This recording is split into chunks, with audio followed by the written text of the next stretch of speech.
Good evening.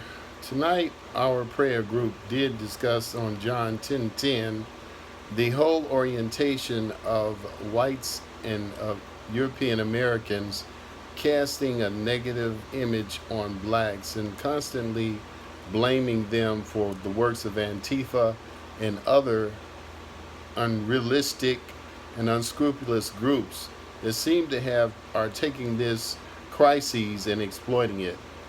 God is really trying to deliver us as a people. That's corporately, blacks and whites. We have to get to the place where we treat one another as human beings and not continue to do things and to say things in ways that diminish not only the capacity but the status of humanity for either blacks or whites. That's the central issue here. And so in Seattle, while we certainly know that the Antifa has got a lot to do with what's going on, peaceful protesters wouldn't think of commandeering an entire town. In fact, this had to be constructed, we thought, before this crisis even came about. But nevertheless, if we want to look at it as in the words of Mr. Tucker from Fox News, Carlson Tucker, I've been following him and this asking him too to consider his language and the way that he uses it in an incendiary way to create problems for the proper imaging and assessment of people in general. But perhaps it is Chaz. Perhaps it is a new country, a horizon of autonomous zone.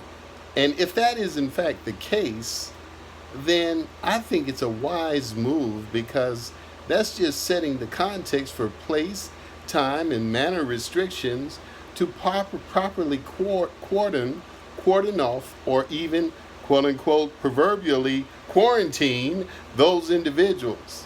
Listen, this is serious. We've got to treat each other right.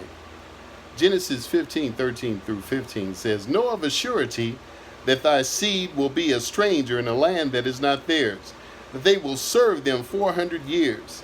And after that time, that nation whom they have served will I judge, and they shall come out with great substance. I'm just a messenger. I'm praying that you guys carefully understand that we came here in boats in 1619, and 2019, it was over.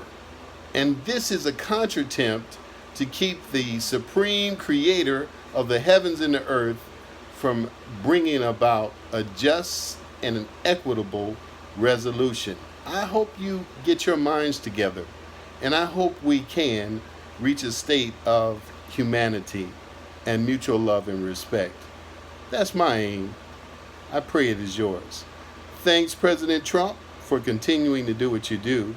But in this instance, we don't need martial law to be intervened on this situation. Let's just consider Seattle a proper use of place, time, and manner restrictions so that these people can be identified, and then we can come up with alternative strategies to create a brighter future. Peace and blessings to you all. Mr. Tucker, thank you for your commentary, but this is a very serious matter in a very serious time, and we want to have resolution. Be blessed.